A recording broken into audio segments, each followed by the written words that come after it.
So my congratulations to him for writing this book, and I also agree with Umaji that this is a very innovative way of explaining what this book is about, to intersperse art and of course academic explanation.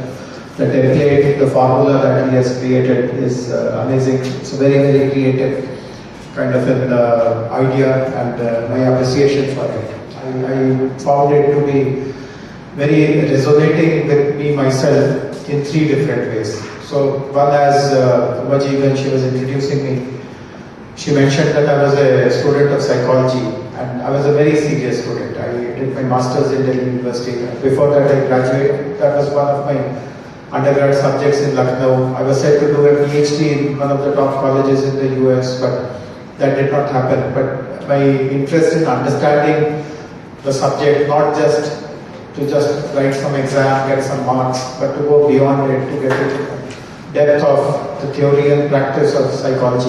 So one, of course, as a psychologist, I am always interested when someone writes about these kind of concepts, to understand what kind of psychological insights and depths that book is trying to bring out. So on this regard, this book really scores very, very highly.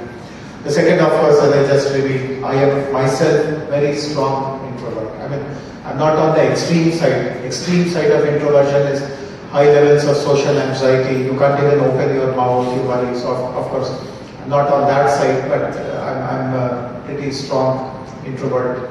But the third thing is even more important, what is written here and what is written here. Sometimes you are forced into responsibilities where you have to come out of your comfort zone. So obviously, as all of you would understand, I work for the government now, I'm an administrator, I lead important portfolios of IT industries, and of course I've had a long career.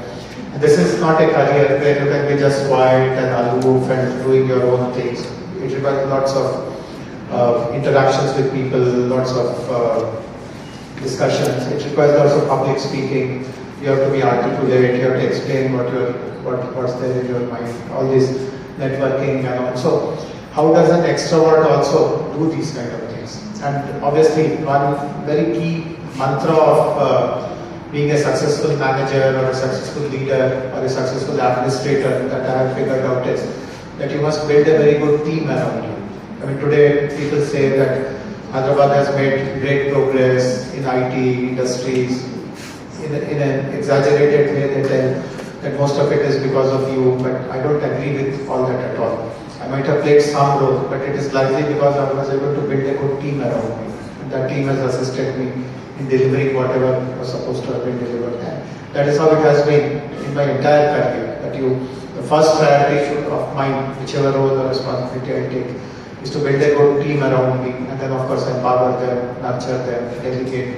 But what really caught my eye about this book is I never had this kind of a perspective to see that, okay, some people in that team could be introverts, and how to bring the best out of them. So how do you really, the template that has been explained here, there are certain foundational aspects, there are some base level issues, and how do you grow and sustain. So this is again a very important learning for me. So my congratulations once again to Mr. Rohit and all of you being his well-wisher.